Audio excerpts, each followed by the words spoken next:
Thank you for stopping by our December Ujima Talk. Very excited to have you here with us today. This Ujima Talk will center the concept of collective work and responsibility in addressing domestic violence and community violence within the Black community. We have a very special guest today, Ayana Yet, who will highlight the importance of community accountability and the significance of a coordinated community response for Black survivors. I'm going to go ahead and give a quick background for Ayana.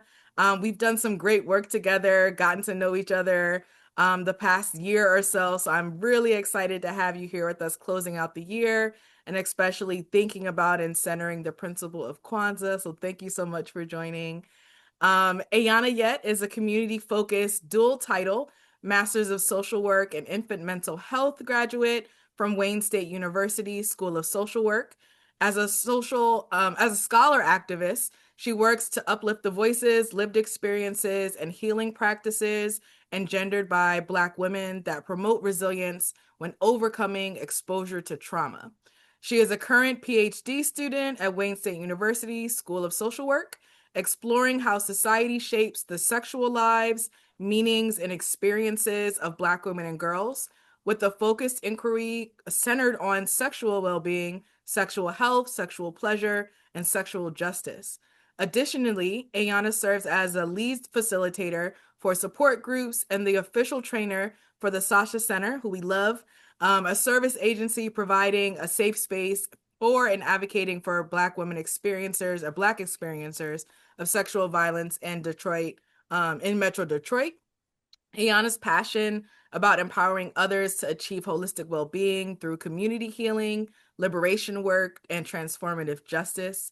With these passions, she is an Albright Schweitzer Humanitarian Fellow for Life, a growing researcher and professor, and a consultant for therapeutic firms and nonprofit organizations, a member of Delta Sigma Theta Sorority Incorporated, and voluntarily serves as a community member on the board of several community founded and nonprofit organizations. Ayana, you do all the things. So again, really glad to have you here with us and in this space and for this conversation. So I'm going to turn it over to you. You can give another quick hello background if you want, and then go ahead and jump into it. Yes, no, thank you, fellow Yana. I am so grateful and so honored that the team of Ujima thought of me to be able to provide this liturgy for you all. I'm so excited to be featured for Kwanzaa. Kwanzaa is very near and dear to my heart as I was learning more about it way back when we was putting the beautiful spreads on the tables and really centering ourselves and thinking about the different principles. And so I just want to say thank y'all so much for thinking of me. I'm so grateful for you reading my bio. I love the community. I love my Black community specifically, and working in Detroit spaces to really bring about and engender liberation for all.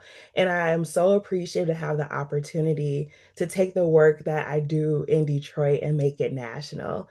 And that I can only do that with the help of Ujima. So thank you. And so, what I am reading today for our celebration of Kwanzaa is from the book Black Liturgies, Prayers, Poems, and Meditations for Staying Human by Cole Arthur Riley. Incredible author, incredible writer. Um, who wrote she writes plenty of different things on Instagram, and she wrote the book This Here Flesh, which is one of my favorite books when thinking about my Blackness and centering it. And so for Ujima, as a reminder, Ujima means collective work and responsibility. So we are sitting here working together collectively and responsible for one another. And I'm now going to read her liturgy, where she says, God of the collective, we are grateful that our divine maker does not desire us to be alone. Many of us long for connection and interdependence, but we have become used to enduring the sounds of our own loneliness. We confess that we've become so acquainted with loss and abandonment that we struggle to believe there are those who truly want to be with us. Keep us from pushing them away. Form us to be people of collective responsibility, that we would never become too familiar with solitary independence, but would find ourselves participating in communal restoration and care. Let us find people who can hold our laments and rouse our laughter, those who can name their needs and allow space for ours. Let us belong to one another in true mutuality, knowing our burdens and hopes and liberations are mysteriously intertwined. Let us bear it together. Ashe. What is so powerful here is that she also offers us a breath. And so within this breath, we inhale, I am not alone. And then we exhale, we will bear it together. And so I'm really grateful to be able to share this with you all today. And I hope it enlightens you and touches your spirit in a place that it touched mine. Thank you so much. I've never heard it before, and I just think that yeah, I was like, oh, that really resonates with me. I love that. So thank you for bringing that work into this space. So we do have a couple questions that'll also just help us frame out this conversation and frame out really thinking about collective responsibility and what community looks like even. So let's jump into some of it. First question for you. What does collective work and responsibility within the Black community look like for you? Yeah, thank you for this question because it took a lot for me to sit and think with it. Um, One thing that came up to me and completely amazing how it came to me because it also came to Cole Arthur Riley. When thinking about Ujima and collective work and responsibility, I immediately thought of Fannie Lou Hamer, who was a civil rights activist. She specifically worked on the front, of course, labor, unionization, and just labor efforts. But also, what a lot of people do not know is she was very reproductive, conscious, and oriented. And she has a quote, one of my favorite quotes, where she says, the changes we have to have in this country are going to be for liberation of all, because nobody's free until everybody's free. Mm, And when I think about that collective work looks like recognizing that we're not just responsible for ourselves, but for everyone else. There's something because I'm a Black feminist scholar, and there's a quote that we say a lot from the words of Audre Lorde: "The personal is political." yep. Um, love our good Audrey. Bless the Lord. And when I think about the personal as political, I think of that in many ways. I think about how my life and how I'm able to live it is dependent on how we move collectively. And so, what that looks like is our collective vote determines what I'm able to access as a person. Our collective response can influence how I'm able to respond in this world. And our collective work towards freedom is how I'm able to be free. And Mm, so when we think about collectivity and we think about responsibility, think about the personal being political. What you are able to do is connected to how what everyone else is able to do. mm. I think that's a really good framing for folks of like, it does matter what your neighbor does. It does matter what your friend down the street does. It does matter. Like, it does matter. And it matters Yeah. to your safety and your wellness and your happiness. So, yeah. Um, what role has the Black community played in shaping your life and shaping your advocacy? Listen, Yana. Because this is the one. This is the one that is, I have to sit with it. I have to really think reflectively because there's so much. Hmm. There is so much that being a Black person who is well situated in their Blackness has been able to gain from just being so engulfed in and supported by the Black community.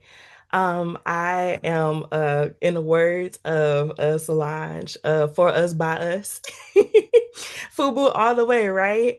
But even more, the more Black spaces that I'm able to be in and not only pour into, but also like those Black spaces pour into my spirit.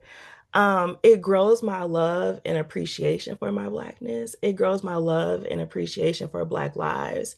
And it gives me the courage and the power to keep moving forward towards our liberation. So, as you learn, I work in this space of uh, really creating a world that is anti-rape and what that looks like and what that means. Hmm. And to be able to recognize that essentially our sexual violence is inextricably linked to the inception of this country. And sitting with that and knowing that my Blackness is a huge contributor to what that understanding is, Hmm. it encourages me and empowers me to continue to be anti-rape, to be and engender an anti-rape culture and an anti-rape world for all. Um, so I mean that's a little bit of what I can think about, but I I just know, because it's like literally your whole life, just it's my all whole of life is it, right? Yeah, I love that. I love that. thank Um, so the next question, I wanted us to think a little bit more from an advocate perspective, thinking about what happens to survivors when community does or does not rally behind them. Yes. Yeah. So there is this gorgeous quote by Tarana Burke, who is the founder of the hashtag Me Too movement, where she says, sexual violence tears at the fabric of the community. Mm. And when I sit with that, I think about how Blackness in the Black community is like a quilt.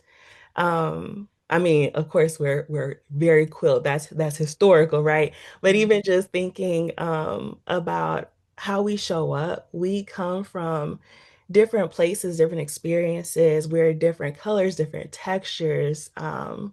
We have different stories, and that all makes our collective experience as a community. And when we don't listen to, when we don't honor or even sit with survivors and experiencers of sexual assault, we tear their square out Mm. of our fabric, or excuse me, out of our quilt. And then in turn, we tear up the quilt, we tear up our community.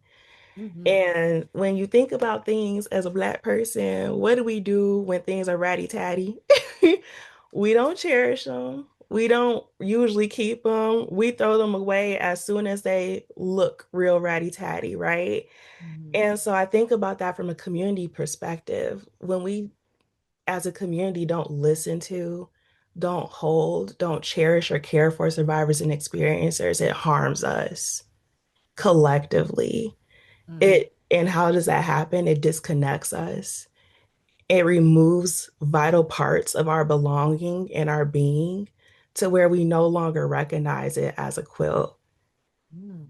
And so it's so important for us to sit with and listen to and honor and care for survivors and experiences of sexual violence, especially in our community, because they are us and we are them. And we together make our community, we make that quilt whole. Yeah, that quilt is gonna stick with me for a second of when you don't hold survivors, you tear out their square. I think that is so poignant of like, yeah, we rely on each other. Like we give each other warmth. Like we are the warmth when we're together, right? I love Hmm. that. So thinking about, okay, so we have survivors, we want to survive, we want to support survivors, communities like on board now, right? What or why does a community, like you got to it, but can you talk a little bit more about why a coordinated community response matters? And then how do you explain the impact not only on individual safety, but community safety as well? Yes. So what is important for us when we think about community coordinator or coordinated community responses is understanding and recognizing the community in there, the community and the coordination, of course, but especially the community, because we are connected. What happens to you again happens to me, and what happens to me also happens to you. And when I think of bringing back bless the Lord, Audre Lorde, there is no single thing, or there's no such thing as a single issue. My freedom is attached to yours and your freedom is attached to mine. Our healing is integrated and there is no hierarchy of oppression. So when I think about coordinated community responses, they matter because they enact the integration of our care for our collective well-being. And so it's important for us in our survival that we move from individualism into center our well-being in the crux of everyone else's.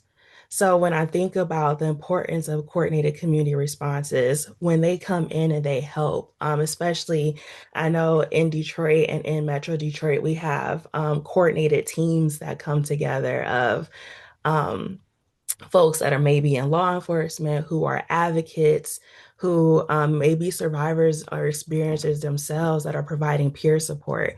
Having those coordinated teams come into the community and be a part of addressing a harm that has been done is so necessary to really surrounding that person with the restorative care that they need, but also for engendering transformative justice. How do we move from restoration to transformation? And Mm, that comes from how we collectively work together to respond to an issue. absolutely. Moving forward, right? Moving the train forward. Are there other principles of Kwanzaa that really resonate with you and why? Yes, yes. So it was really funny. Ever since I was a little kid, I always mixed up Ujima and Umoja. Yeah. Mainly because, they sound like freaking frack, but Yeah. also because there's a concept of Ubuntu that is really cherished by was he Archbishop Desmond Tutu? It essentially it involves the interconnectedness of us all. It's a philosophy of I and we, you are me, we are together. And so when I think of other Kwanzaa principles, I think of number one, Umoja, which is unity. And that entails like understanding that my humanity is bound in yours, that we make each other human. We are connected in unity. Hmm. And then the second one that I hold very salient to me, again, as a Black feminist, is Kujichagulia, which means self-determination. And so when I think of self-determination, I also think about my relationship to power and what power looks like. Because we don't have many conversations about power. And so I think it's very important to have a conversation about it when we think about collective care and responsibility. Hmm. And so when thinking about power, there's two types. There's the power to control for domination and exploitation, which is the power that me, the beautiful folks at Ujima, we all collectively work together to engender a world without this power. And then there's the second one, which is the power of self-determination. And that's the ability to speak into yourself, to name who you are, and let no one degrade you or name you different than who you choose to be. However, with both unity and self-determination and Ujima, uh, that collective work and responsibility, it comes with an ethic of personal accountability.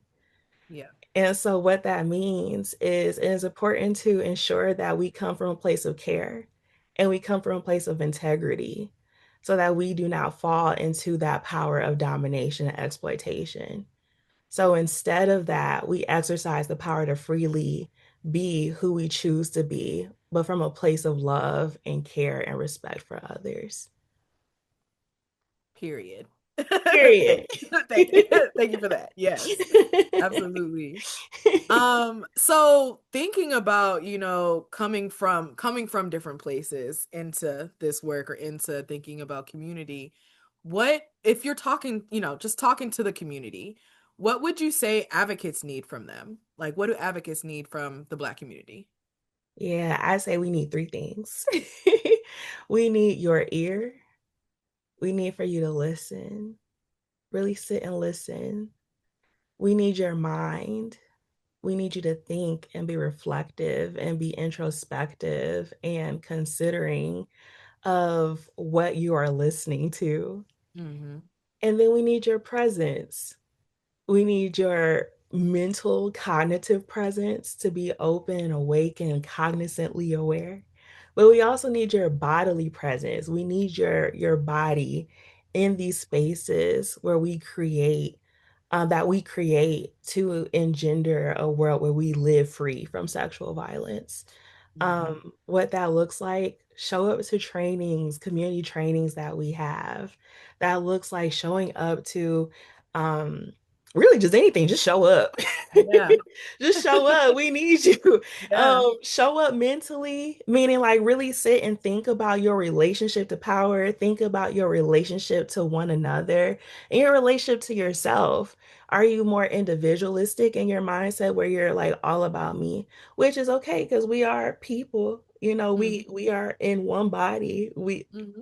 but also we show up in a collective of other folks. So how do you relate between being yourself individually and then being a person in a community? So those are the three things that we need: your ear, your mind, and your presence. I love that. Okay, I have another similar question. You gave me three great things. I'm just asking you for one thing now. Oh, of So if course. you, I know it's limiting, but feel free to give two if you need to. So if you could snap your finger and instantly change one thing about the world, about our community, about how the Black community at large responds to domestic and sexual violence, what would that be? I know it's hard. I'm difficult today. One thing. Can I have two things that are intertwined? Yes, yes, yes. Okay, We'll okay. So the one thing that has a second element to it is we need empathy. Mm, We need empathy. I think what has came within the last year between the Diddy fiasco, um, believing Megan Good, I mean, excuse me, not Megan Good, excuse me, Megan, Megan the Stallion, my bad. mhm. But We do love believing Megan Good too, but we love Megan Good too. Believe her too. right. Believe all Black women. But specifically Megan the Stallion, Mhm. and just thinking of all the things that collectively happened, not just within this year, within the last maybe 5 years, but Last especially few. within Yeah. this year. Yeah. We need empathy. We need the ability to understand and share the feelings of another person. Hmm. And with that, Ujima knows me very well for being a love-based worker.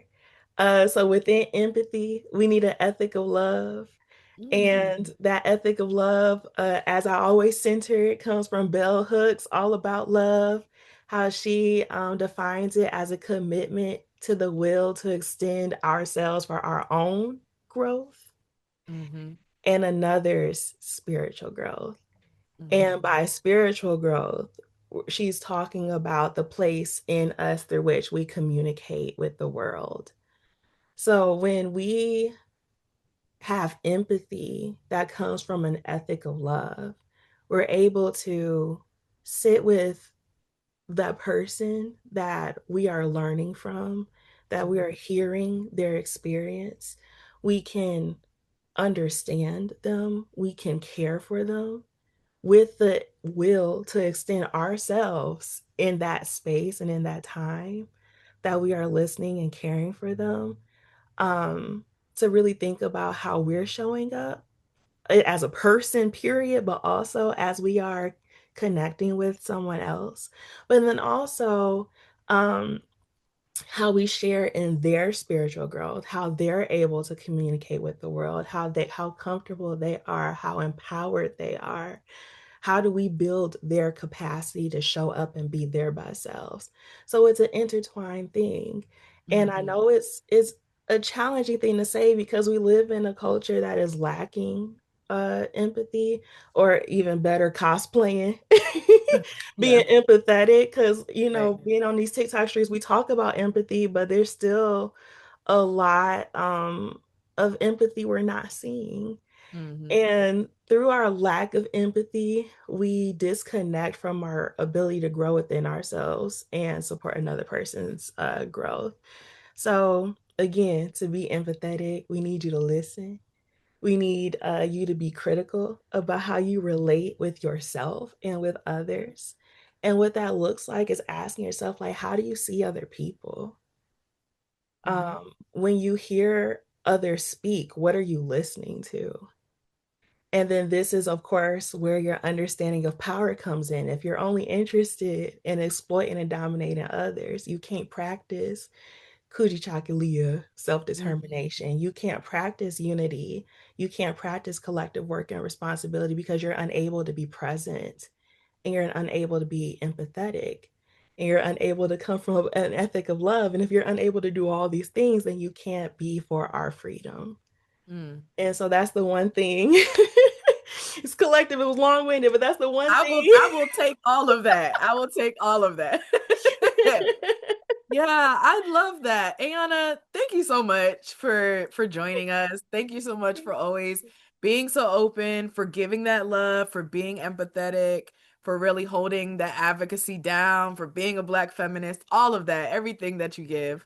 You. How can folks connect with you? How can they stay up to date with what you're doing? Yeah, no, thank you so much again for having me. It's so great to see you again, You too. Ayana, and to be with you collectively in this space. You can learn more from me and what I do as a PhD student, as a community-based worker, as a love worker, by following me on Instagram. That is underscore AEYANNAAA. That's my Instagram. I am returning back because I just finished my qualifying exam. So I'll be Yes. back. Woo! Y'all gonna be calling me Dr. Ayana soon, but I will be back on Instagram momentarily. But then you can also, when you don't see me, I am always somewhere on the Sasha Center's pages. So I'm really grateful because the Sasha Center is what catalyzed me to be in this space with you and Ujima. And so if you do not see me at my Instagram, you could see me on the Sasha Center's Instagram or Facebook page, which is Sasha Center. And you can Mhm. also find us at www.sashacenter.org. And through there, you can see when I'm doing community trainings because I am there resident trainer, and we have a community training based on how to support and experience and love Black survivors and experiencers of sexual violence. And in that work, we talk about the history of how this shows up Mm. um, in the world and in our lives, and kind of go through more of how do we care for one another from a place of culture, a place of honor and respect. So those are ways you can find me. Absolutely. Thank you so much. Yeah, if you're looking for Ayana, she's everywhere. She's all over Pretty the place much. doing everything. So we're here for it. We're excited to call you soon to be Dr. Ayana Yet. And we'll definitely have you back for more conversation. Thank you again Yes, so much for joining us. yes, thank And happy you. Kwanzaa. Happy Kwanzaa. Happy Kwanzaa.